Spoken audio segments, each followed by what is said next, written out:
Good morning. Good morning. So this is kind of a test. I came down to do a video again in my studio, one of my favorite places, and I saw that the camera was again fuzzy like it was yesterday on the live stream, and I thought, isn't that interesting? I have the lighting right and everything, so I checked my camera, uh, the little screen, and it's cracked. So I'm gonna have to get a new phone. And that's all my fault, dropping the phone and things like that. So this morning, I wanted to talk to you about what if, because that's the thought that came into my mind when I woke up. What if Antifa, who was rioting during the pandemic and people you knew and your relatives were dying of the COVID, these people were rioting and causing millions, billions of dollars worth of damage. Um, Covering their faces. They're not brave enough to do their little dirty deeds and be seen. They have to cover their faces. And so, law enforcement, they caught some of them, but a whole lot of them went loose. And it wasn't just in our country, it was worldwide. So, my first what if was, what if they were just being groomed as some kind of underground terrorist army? They have had experience now.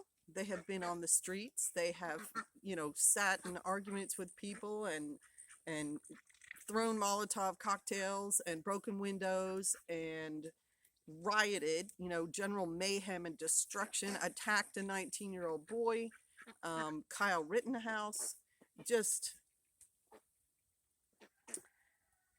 already trained. And what if these natural disasters that are being blamed climate change? Come on, really? Of course the climate changes. Anybody with common sense knows this whole climate change diatribe is a political thing, and it's being pushed worldwide, and laws are being changed. And people are either just capitulating and believing that lie, or they're seeing the truth using their own common sense. And I give the farmers, I believe it was in Belgium, the Netherlands, who were told, we're going to just take over your farms for the sake of saving the planet.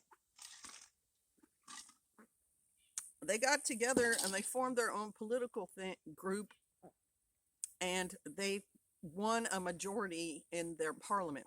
So now those farmers can change their laws. That's one way of showing that this is nonsense, and people aren't going to stand for it. They're just not going to take it. We have some music going on in the United States, counter to our government, that talks about how the rich people are taking advantage of poor people and so on, and it's true. What if you're a trust fund baby and your dad created toilet paper or something, and your family itself has millions and billions of dollars? You don't have to go to school. You don't have to work 9 to 5 every day. You can do whatever you want. You can travel the globe and vacation every single day. And some of these people are sociopathic. Some of these people are intelligent. Not every rich person is an idiot. And what if they are manipulating the whole narrative worldwide? What if their messages, and people have shown it in videos, they've shown talking heads all saying the same phrase in the same day on their newscasts, 20 different, newscasters all using the same phrase. So what if that is true? And what if they are simply using this army that another rich person, possibly George Soros, who would be a sociopath from his experiences as a young man, turning in other Jews to the Nazis and getting them killed? He's not going to have any problem with continuing on that kind of behavior in his adulthood. What if his little army, who are hidden and nobody knows who they are, very secretive, meeting in churches and schools and everywhere else, What if they are the ones setting the fires? Because I've done videos on fires. I was a volunteer firefighter. Fire, as you've seen, is very destructive. And if the wind is going and there's enough forest or houses or whatever to feed that fire, it will become its own weather system. It will become a fire hurricane, and it will set the air on fire and burn at thousands of degrees that can incinerate people and cars and anything in its path. What if these very smart people decided that their attack on the general populace with the pandemic was not effective enough? And what if they were watching, just as we've said in videos, PJ and I both have said in videos to y'all, the natural disasters are the things that really no human can stop. No human could stop Hurricane Katrina. No human could stop some of these wildfires. They burn and burn and burn. It takes time and effort and lots of resources of water and axes and picks and shovels and foam spray to stop a large fire. So what if this army is now activated and is doing the terroristic actions that we've seen lately? Setting meat processing plants on fire, derailing trains with toxic material. I know that there have been comments on my videos that say, excuse me, all the talking. Train derailment happens. It happens in the normal course of events, and so do meat processing plants. But how much more effective is a terrorist activity if it looks like a normal event? Let that sink in just a little while. What if one of those Antifa people in Lahaina, and you may not have noticed them, you may not have seen them, but maybe they're at some rich person's house hanging out, they're the groundskeeper or whatever.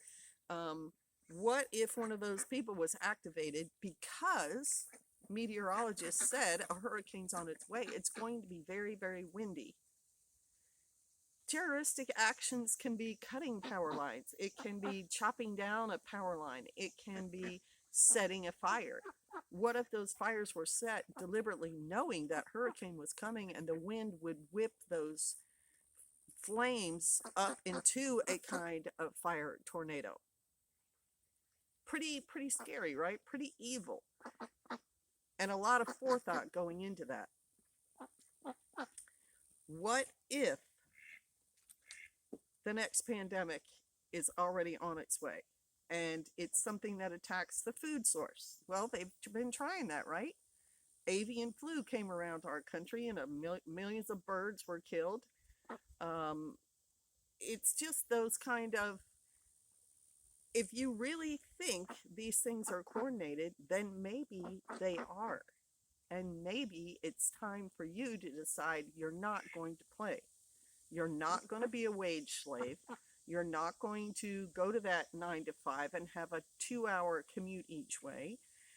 Create a business. That's how most of these people get rich. They create a business that sells something that people want, or start a college, start a university. Universities and colleges create money if you do them right. And it can have your name on it, or your family's trust fund can be tied to it, or whatever. And now you can have that free time to do things that are good.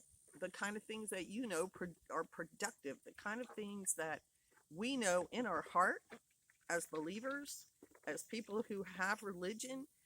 There are good things in this world, and those are the kind of things we are supposed to be about, helping other people. Hospitals. One of the largest growing hospital chains in America is the Seventh-day Adventist hospital system. Seventh-day Adventists eat clean food and a lot of times keep Shabbat. And then a bunch of other hospitals, at least in our country, are tied to religion. St. Luke, St. John's, Baptist hospitals, menorah hospitals with a Jewish bent. I'm just saying, like, You either become part of the problem, or you become part of the solution, or you just opt out. You go gulch. Find your little gulch and you support yourself and you spend hours and hours a day with the people you like and not slaving away for someone else. What if? Wouldn't life be grand? All right, y'all. Thanks for listening. I hope that permeated with some of you. I hope some of you felt that right in your heart and guts and decided to take a change in your life. Shalom. I'm out of here. Got to do my chores.